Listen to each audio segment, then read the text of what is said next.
Man, I would love to Scooby-Doo in there and solve some mysteries. Right. Yeah, I guess. Do you want to do the intro this week? Sure. I think I do the even ones. So. Oh yeah. Okay, that makes sense. Yeah. Welcome everybody to the Insignificants, the oral history of Darling Waste. I am one of your hosts, Jamie, and with me is lead of Darling Waste, Lance himself. Thank you, Lance, for being here on your podcast. Hey, thank you. Let's see. I do have a little bit of house cleaning. The Dave Navarro, John Frusciante thing. Mm-hmm. I don't know if it's because I said Dave Navarro and John Frusciante so much during that, but my phone gave me a push notification about a story with those two this week. Did you hear about that? The Les Paul story? So Dave Navarro and John Frusciante, Dave replaced John in Chili Peppers when John went to rehab. Yep. They don't super know each other, but they're aware of each other. During that time, John reached out to Dave and said, "Hey, I'm in rehab. Could you possibly bring me a guitar to play?" So Dave had also auditioned for Guns N' Roses around that time and did not get it. So he had bought a Les Paul because that's what Slash plays, but he plays something else. He's actually sponsored by ESP. Is that a guitar? Oh yeah, yeah, for sure. Yeah, he's actually sponsored by them and has his own ESP, but he bought a Les Paul to play it in Guns N' Roses. Didn't get it, but it's a super expensive, really rare Les Paul. So he took it to John Frusciante. Frusciante immediately broke out of rehab and pawned the guitar for drugs. And they never really spoke again. And I love that. So very recently, Frusciante saw the same year and model of the guitar for sale and bought it and gave it back to Dave and said, "Hey, I'm really sorry about this. Thanks for being a really good guy." It's the exact same guitar. Oh my God. Dave, and now they're a couple, right? And now they're dating. Yeah, but it was crazy because Frusciante didn't know it was the same guitar. He just thought it was the same make and model or whatever. But it's the same exact serial numbers and everything. He found this guitar in the wild 30 years later or something. Oh, that's insane. That's insane. Yeah. I wonder what their kids will look like. They would be great guitarists, I'm assuming. They will be. No matter what. No matter As always, you can leave your comments or questions on our YouTube or Spotify. We did get a YouTube comment from someone who just said, hey, they were really enjoying it and liked to listen to all the old stories and stuff. That's wonderful. And then we have our Darling Waste name back on Instagram. That's a great spot to go DM questions as well, or also leave voice notes. We did get a voice note. We just appreciate that people are listening and actually wanting to contribute. Yeah, very nice, right? Do you hear that? I remember hearing Changing of the Seasons for the first time when Darling Waste played at Hot Topic in Meadowbrook Mall in my junior into senior year. I absolutely fell in love with that song, and it helped me through many nights of depression spells. So thank you for making such a wonderful song. That's really wonderful. Congrats. Yeah, that was from Breeanna, and so thank you for that. And if you guys want to drop notes in, feel free. You can do it over on our Instagram. You can just slide to the DMs, leave a little note, and we'll listen to it. Sure. It was interesting in preparing for this episode and listening to this version of it. I came up with some questions for you after we let folks listen to it. But I was like, is this going to end up being one of the simpler of our ones? I had that feel to it as I was preparing. I was like, oh, okay. Yeah. No, I tried to do some hard preparing for it. But it's man, this is probably a short episode. We're yeah, no, it's fine. It's a really good song. You all know it. Whatever. Right. I guess, if you want, people want, first off, if you haven't heard Chain of the Seasons, why are you listening to this podcast? That would be weird. I mean, maybe you're just I fucking love podcasts about people I don't know. But this is the one song, right? I guess, to not bury the lead, this is to Chain of the Season episode. It's track 6 off of The Truth About Lies. If Darling Waste was a one-hit wonder, this is the one hit. And it's weird because if we were a 2-hit wonder, it's still this song. It's just the next version of it. Yeah, I was going to say, for folks that go and listen for this episode, please listen to the version off Truth About Lies. We will absolutely have an episode about the version on Manifest Destiny. And was there a third version on an album? Unfortunately, yes, there was. It was a bad misstep. Well, and then there was never the release of like the crazy like Nails version that I tried to get you to do. We'll do it. We'll keep it on the song forever. There's a rapper rapped over this song with a beat once from Florida. He reached out to me and said, "Hey, I love this song. Can you send me the instrumental so we can talk about there's been several remixes of this song throughout the years from different people and stuff. So it's had a life all its own. But this is Chain of Seasons. Go ahead and pause now. Head over, listen to it, come back. We'll be waiting for you. But like Jamie said, it's the Truth About Lies version, track 6 on Truth About Lies, Chain of Seasons. All right. Thank God they're gone. We can actually relax. I hate listeners. I just hate talking. No, I love talking. What am I talking about? All right. Welcome back. Couple things about Chain of Seasons. I guess I can start by saying it did a lot, right? It was on like 100 or 150 different radio stations, somewhere in there. I think 140 some is as high as it got at once. It was how I went from being a person to being someone who needed a band. I definitely wasn't even thinking about putting a band together or doing anything. I was at college until this song started taking off.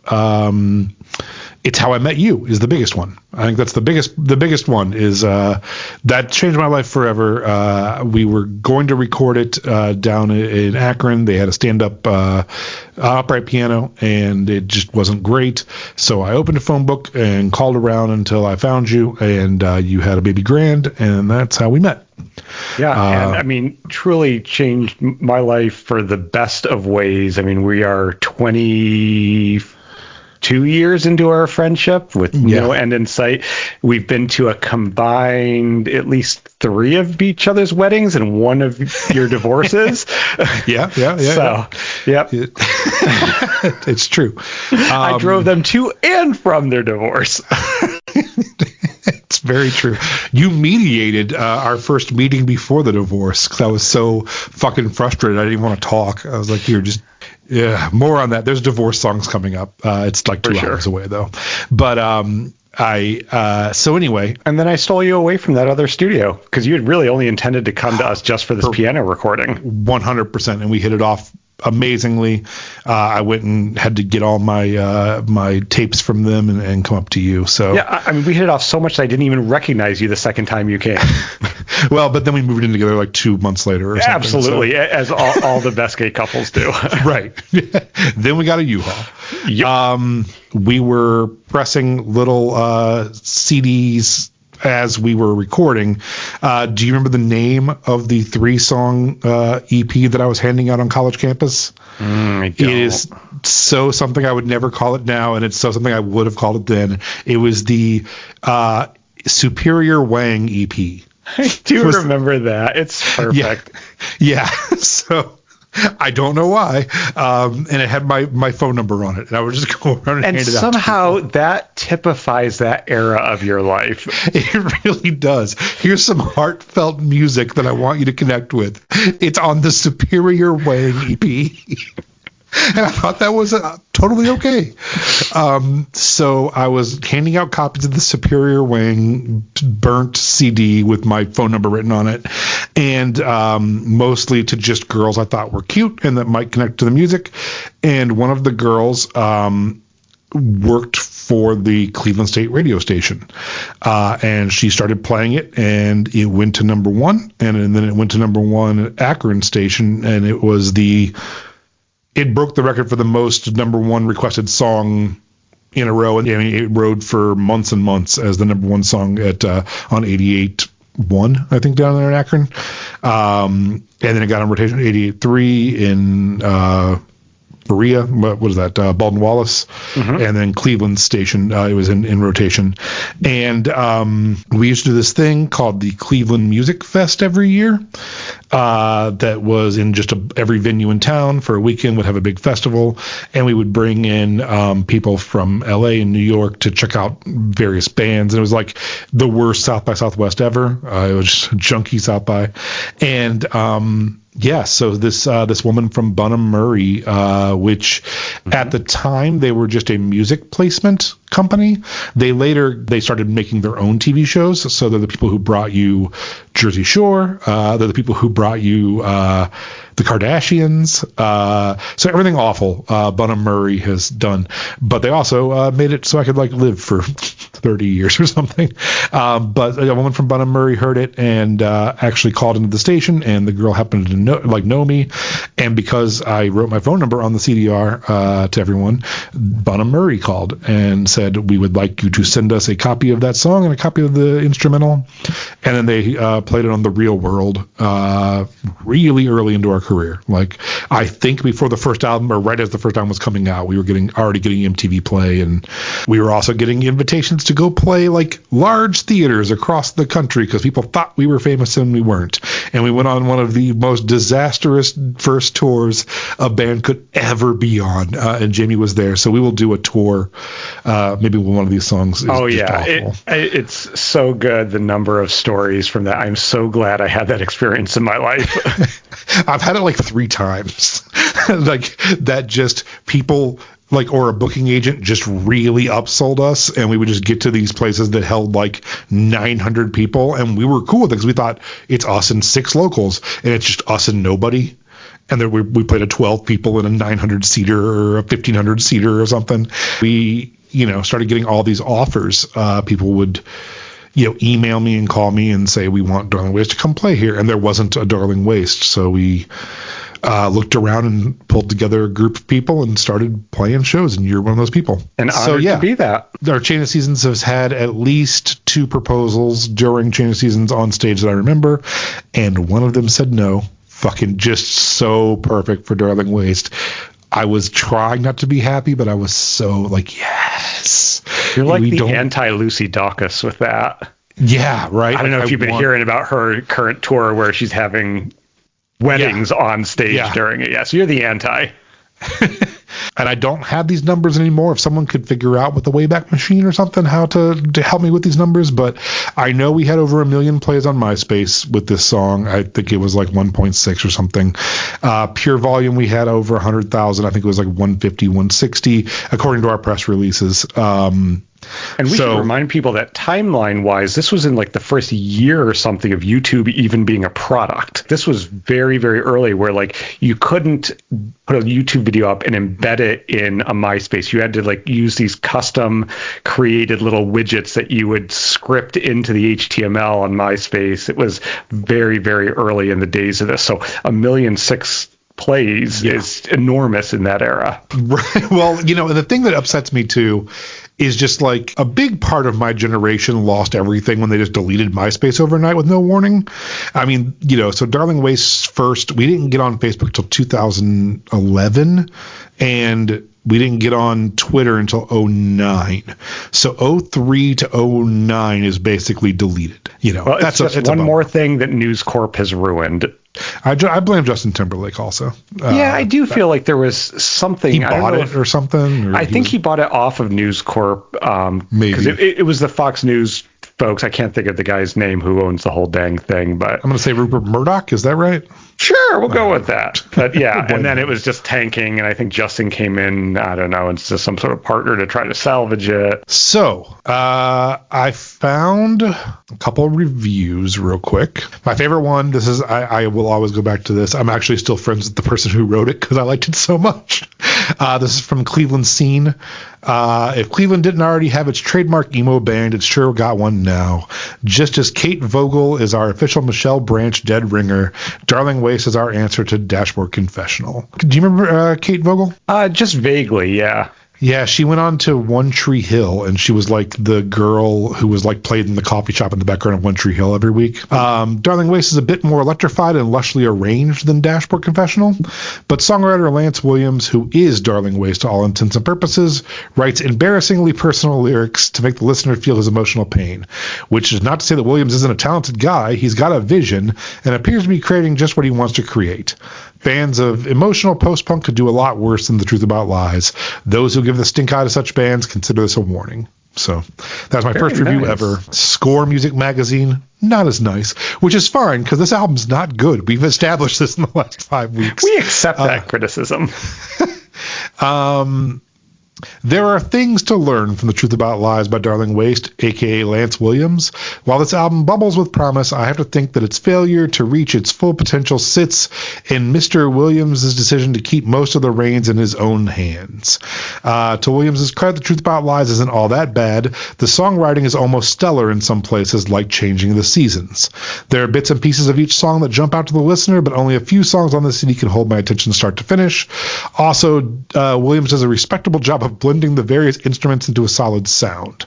Ultimately, that sound is diluted by his hit or miss singing, which I will 100% own, and the overly introspective woe is me lyrics that never stray from the usual rock cliches of lost love and depression. Maybe not great, but I'd like to let Mr. Williams polish his songwriting skills a little before dropping that superlative on his music. He has potential, and if he can figure out how to let go of the reins and bring other talent along for the ride, he may succeed. I did not do that, and we did not succeed. Spoilers. It earned a spot on Alternative Addiction's Top 100 Romantic Singles of All Time, which I don't think this song is inherently romantic. It's just slow and pretty. So that always was weird. And then it got us into Ranker's list of the Cleveland Bands and Musical Artists, Top 50 Cleveland Bands and Musical Artists. So, do we want to jump in, or do you want to talk about the making of? You want to talk about the recording first? I don't remember much about it, if I'm being completely honest. I don't either. I had to really listen to remember that it was the piano from Metrosync, only because that piano has such a distinctive pedal noise, and there's no pedal noise on this. And then I was like listening, going, I don't think Lance used the pedal in this performance at all. What I do is I hold it down. Or you kept it down the whole time. I just keep it down, and I'm so bad at that. I don't actually perform with the pedal. Yeah. I'm just like reverb all the way up on the pedal. That's what I think of it as. It's like reverb to 10, play. Well, the advantage is that we don't get the obnoxious pedal noise then. From that, the really crazy buffering or whatever the just the release of the coming pads. up off the strings. Yeah. Okay, so I guess we'll just get started. This is Chain of Seasons. We're gonna, as Jamie says, we're gonna chunk it. We're gonna fucking chunk this song. Chunk it. Chunk the song. All right, here we go. Chain of Seasons.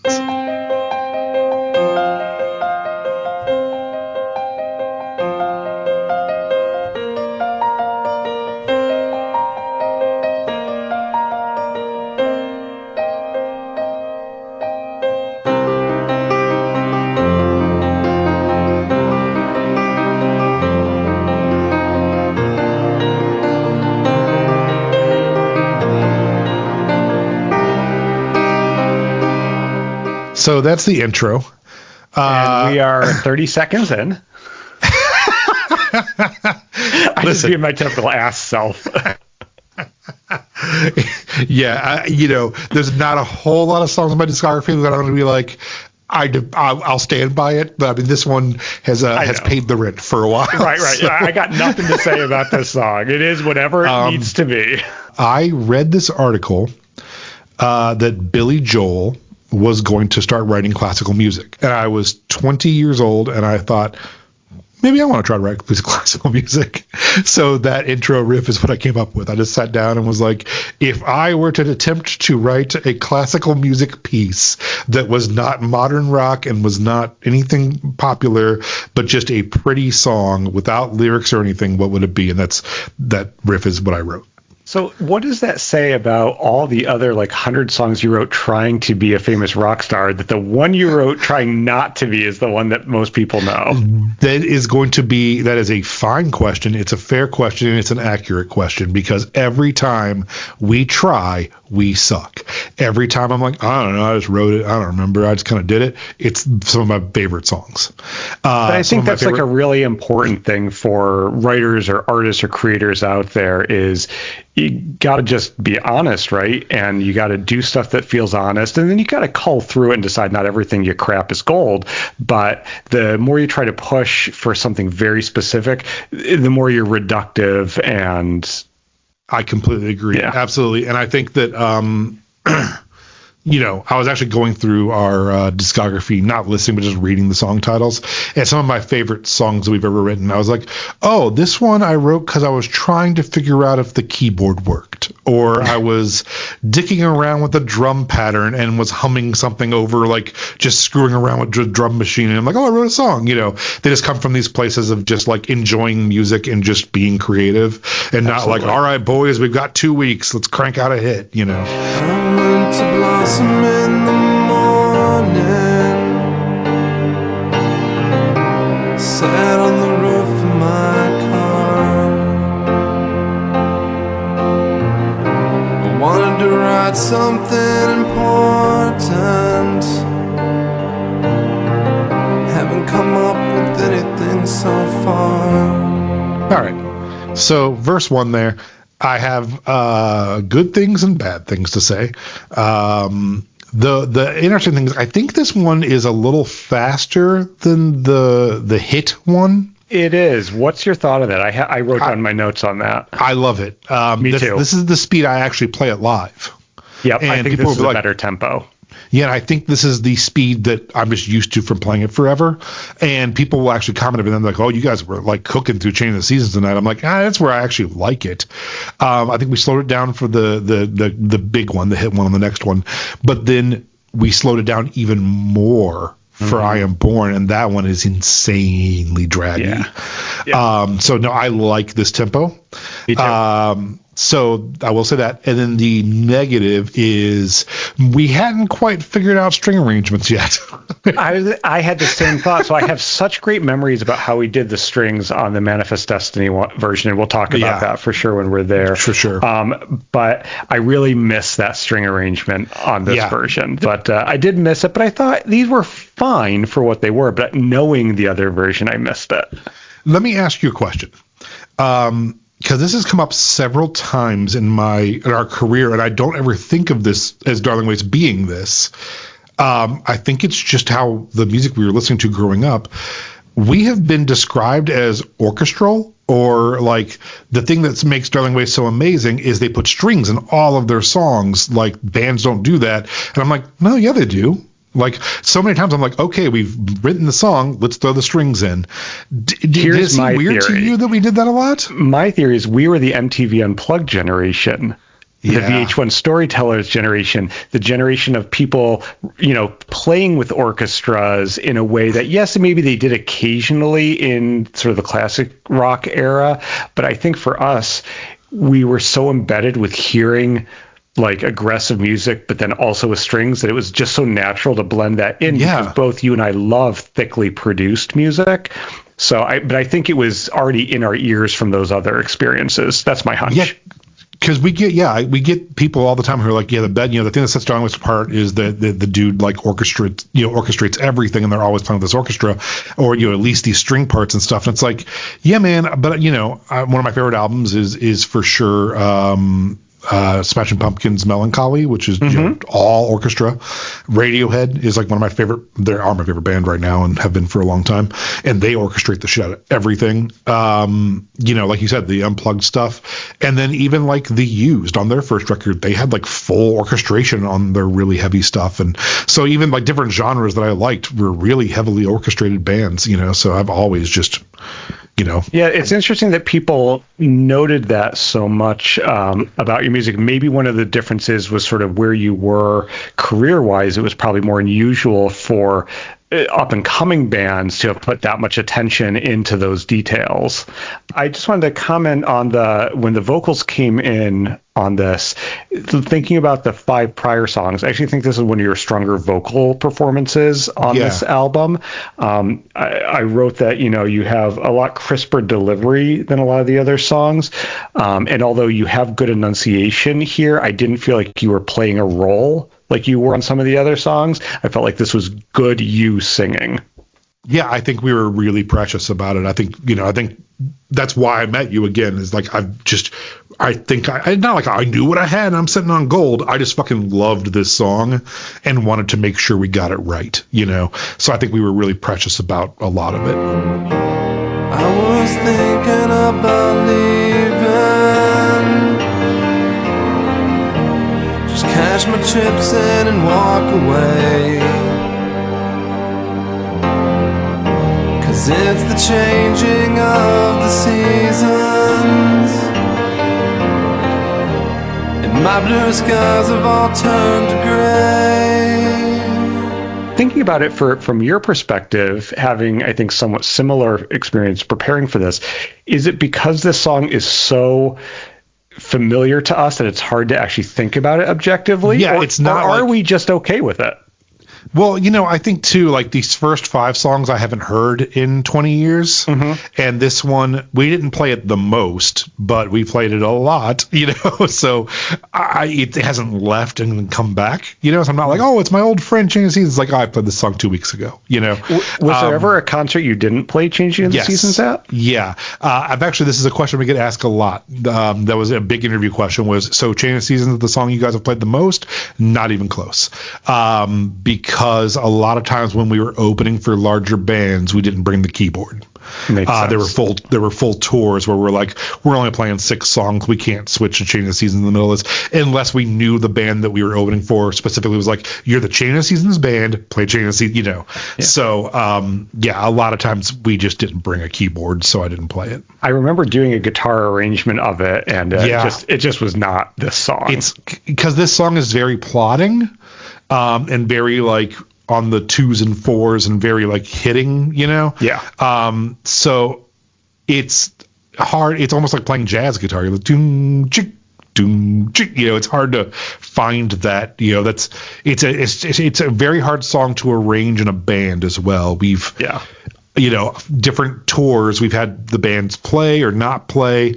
And then towards the end, we either did one of 2 things, which was everyone go grab a drink. Lance is playing Change the Seasons. If we were headlining, always what we did. If we headlined, they would all leave. I'd sit on the piano. I'd play a song that's not Changing the Seasons. Then I would play Change the Seasons. Then I'd get up, get an acoustic, play another song on acoustic, and then the band would come back. And it'd be like this 3-song, maybe 4-song little mini set in the middle of it.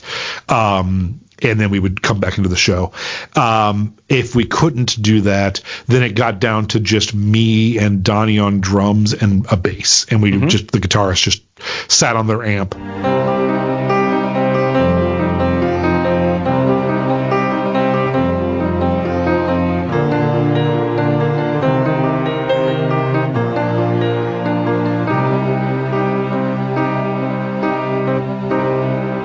Thinking would it matter if you never saw me again? 'Cause my life is torn and tattered, and I know you never ever let me in. I was thinking of our leaving, 'cause I don't feel the need to stay. 'Cause it's the changing of the seasons, baby, and my blue skies have all turned to gray. Yeah, and for an early recording in my career, an early recording in your career, I stand behind this version. Yeah, sounds good. No, absolutely. It sounds good. I certainly would love a crack at mixing this again. I think even with synth strings, we probably could have just had them in there a little bit differently. I 100%. think it's a tough piano to record, but still there's things I would do now, tricks I would use now to make it a fuller, warmer sound without, decreasing any of that top sparkle. So, there's certainly some quibbles there, but like whatever. It's just strange too, because I know we tuned the piano and I know the piano's probably in tune, but the synth and the piano are not in tune. The strings are, coming in a little sharp or something. And it's like, I'd love to tune something in that, like down or up a couple cents and just get them sitting and, add some, just EQ them a little bit and add a little bit of room reverb or something and kind of get them just sitting in the room a little better,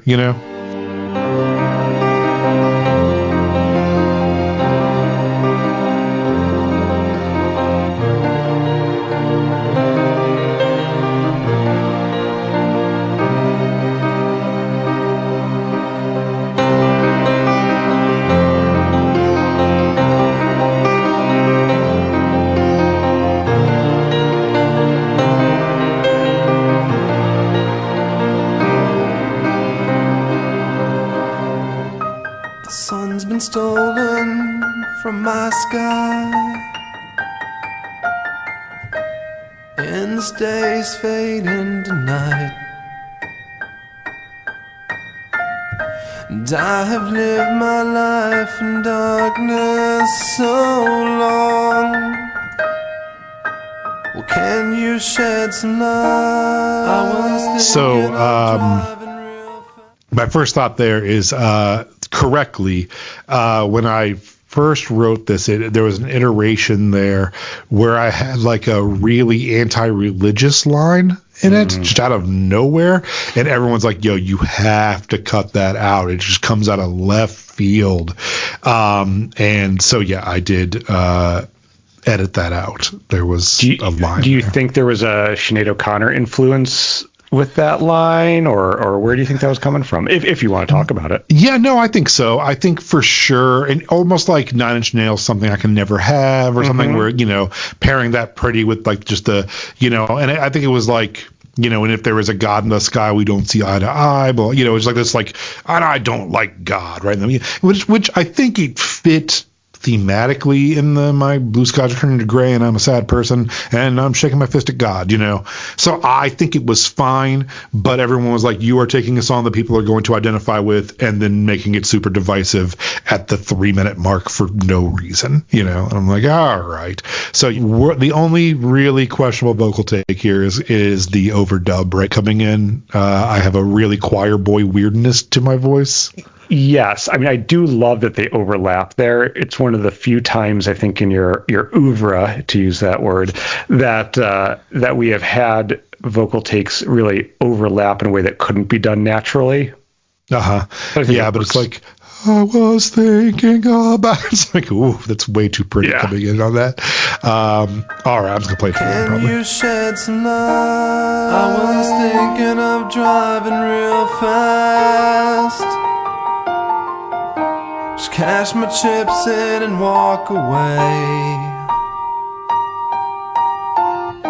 And it's the changing of the seasons, baby.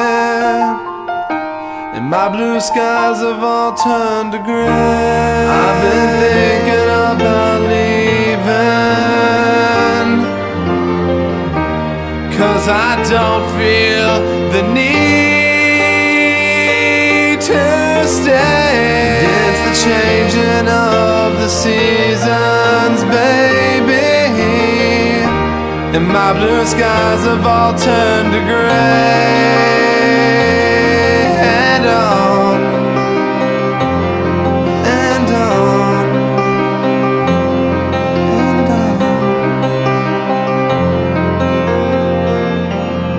on. Man, I miss production.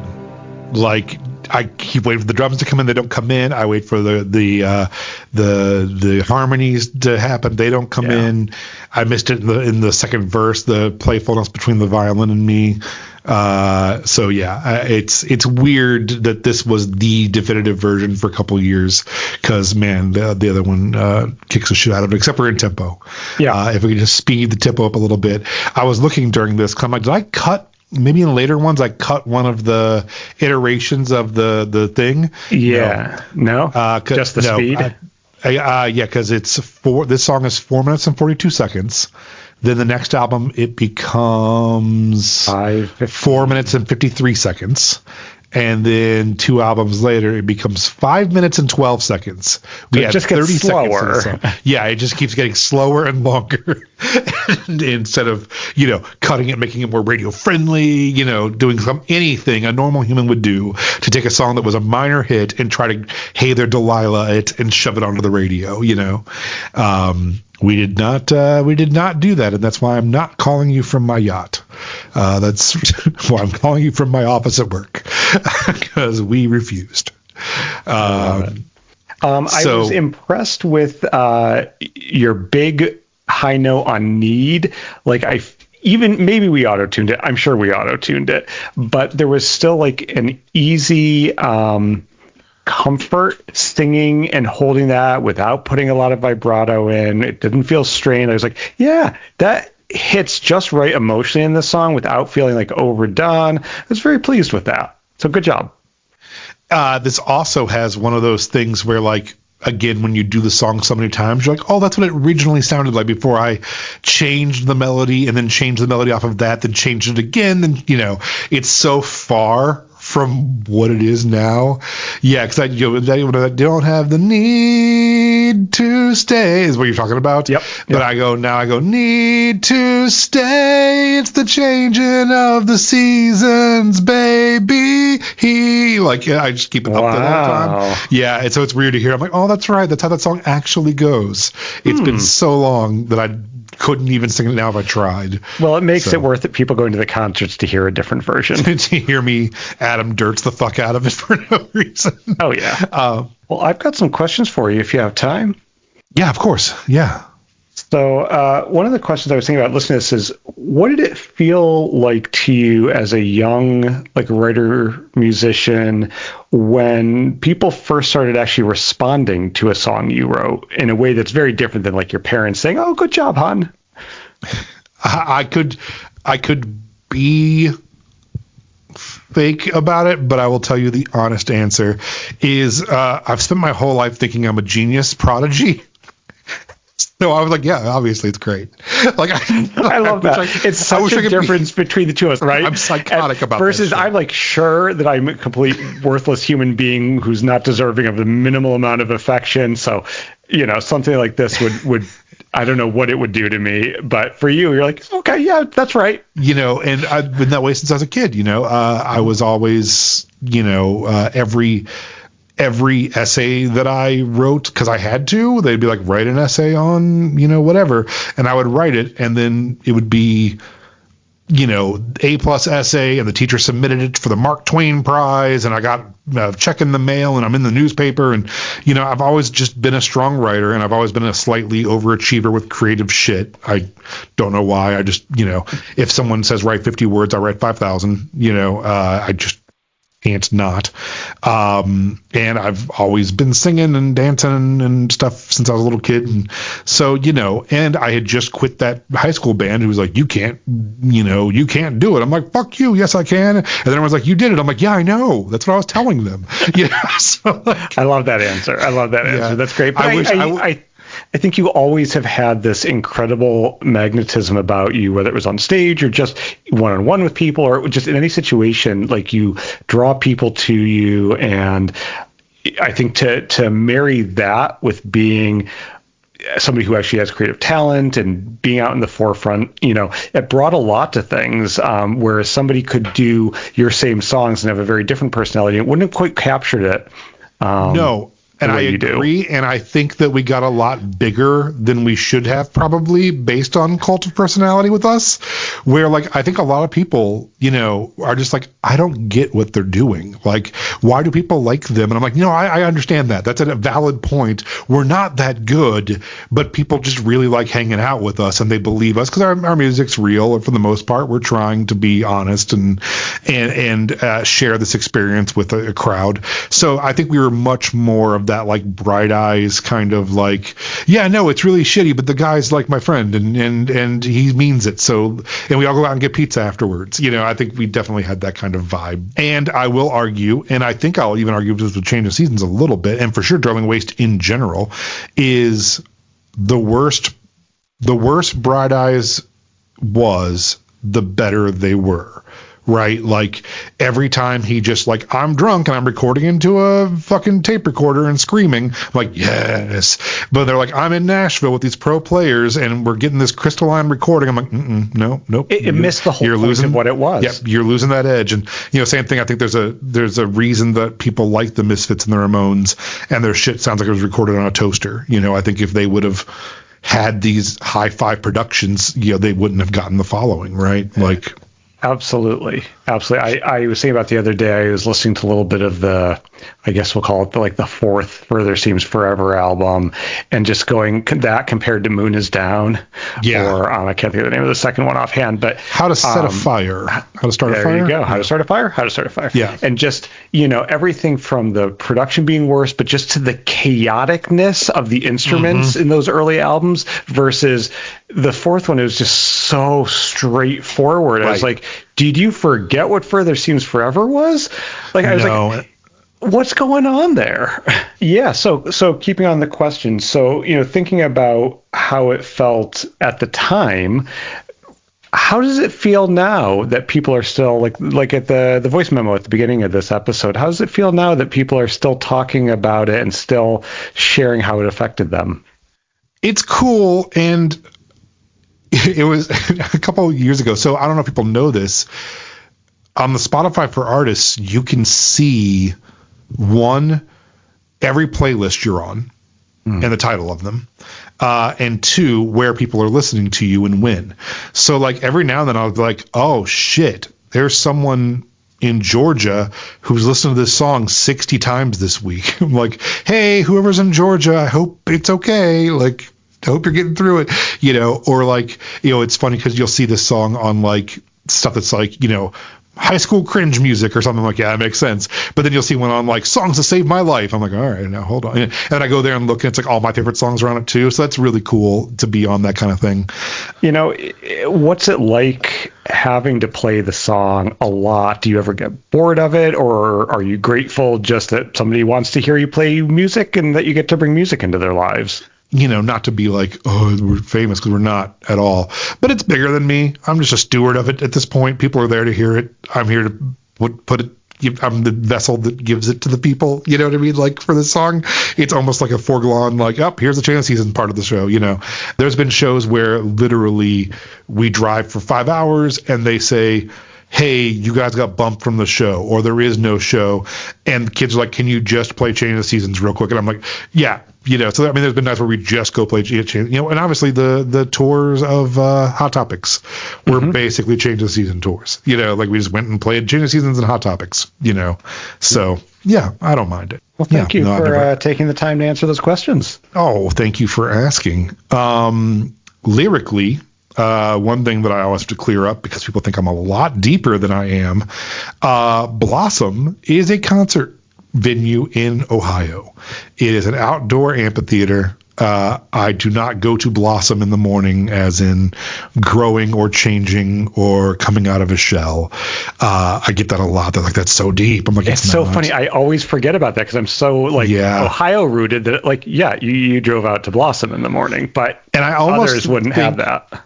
And I wonder if that's part of why it was so popular outside of Cleveland, is people are like, God damn, that's really introspective immediately. I'm like, it's not. I literally went to Blossom. So yeah, the story of at least the first verse of that song, or probably the whole thing really, is right after high school, I got a job between high school and college in a factory. It's the only time I've ever worked in a factory in my life. It was a muffler factory. I was there for, I don't know, 3 days or something. I rode a hand truck around a little bit like a skateboard. I slept. I went and hid somewhere and slept. I didn't do shit. There was no way I was staying there. And then I think it was like the 4th or 5th day I was driving and I was like, I don't really want to go to this job. I also have this thing where if I'm late, I tend not to show up. And I think I was running late. So I'm like, fuck, now I got to go kill 8 hours. So my girlfriend or whoever thought I was at work. So in high school, me and my friends used to go to Blossom, which is a large amphitheater out in the middle of the country, on a hill, right? It's almost like our Red Rocks or something. And we used to just go run around in it. Like there was no security. You could just climb a fence and just go run around. So, from an early age, 14, 15, I would be on stage at Blossom. Like, I'm going to be in a band someday and, we're going to play Blossom and just singing. The acoustics are insane. It's an actual amphitheater, with the dome and stuff. So the acoustics are nuts. So we used to just go dick around and, tons of parking there. It was all grass fields.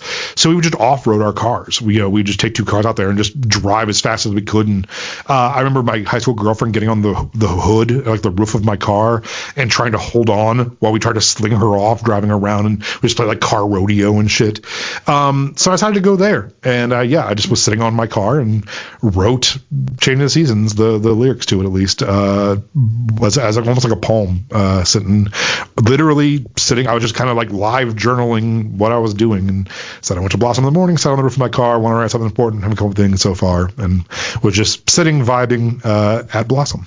That's awesome. Yeah. And I was like, do I quit my job and do I move out of Cleveland? What am I doing? Do I want to go to school here in a couple months? Do I want to go to Cleveland State? Do I want to work a factory job? Do I want to just bounce? What am I doing? So yeah, that's Chain of Seasons, the first episode. We'll be back with more, at least 2 more times, maybe 3 more times in this podcast, where we will tell some live stories and some other stuff. Let me go through my questions to see if there's anything. What do we think of the song? Yeah. Top 10 probably for me. It's it's literally, I can't stress enough that the quarterly checks that this song brought in literally made it so we could tour, so I could own record labels, so I could just dick around and not grow up for 15 years. So I owe this song the majority. This was a life-changing thing for me, right? Like meeting you, playing everywhere. This song opened so many doors for us. It's not. And I mean, it was one of our top-selling T-shirts for years and years. We had a Chain of the Seasons script T-shirt that was our number 1 seller for like 7 years. So I mean, this song literally paid my bills for years and years and years. What do we think of the recording? We like it. Especially for where we were at the time. Great. Vocals, pretty good. Yeah. Song structure, we wouldn't do it now, but that's what makes it special, I think, right? Like, we would never write this song. I could never write this song now. Yeah, I still think there are little places I might trim, but I can see not, and I know that I would get a big fat no if I ever tried to. Well, live, I don't ever play that hook thing twice in the middle. Where was it recorded? Metro Sync Studios by Jamie in probably late 2003. Could be late 02, but probably 03. Yeah. Who played on it? Me. Just you. Right? Yep. I looked at the book. And for sure, even the string arrangers, I remember playing them and being proud of them, and now I'm not. What do you think of the lyrics? They are all right. Who am I ripping off? Counting Crows. Yeah. It's an attempt at Billy Joel classical music. Have we played it live? Yes. Although, by the way, I told you we played over 1,000 shows, and I don't think we're close to that. The more I look at it, I think it's close to like 800, 850, something like that. So we've probably played this song 500 times. Still pretty how is it received? It was the largest song of our careers. So there you go. That's the Changing of the Season episode. If you're only listening to this episode, you should listen to other ones. We're actually kind of fun when we don't have reverence for the song. Yeah, that's really a problem, isn't it, for this podcast if we like the music? Yeah, it gets boring. It's just people like staring at their own navels. If it's, So, but don't worry, because I'm Not Like You is up next, and it's a contender for top 5 worst songs. It's rough, bud. So no show next week. No actual show. Thanksgiving's next week. If you made it to the end of this, I will also give you the pitch of I'm going to be playing a show next week. I'm playing, I think, the last 20th anniversary show for Manifest Destiny Rebellion. It's in Breeanna, Ohio at the Front Street Social. It's free. It's on Black Friday. Doors are at 6 p.m. Let's hang out. And my kids have a thing on Tuesday, so I can't record next week, and Thanksgiving's Thursday. So I'm going to put together some kind of clip show with some more stories that we've told over the first 5 episodes, plus maybe anything that gets out of this one.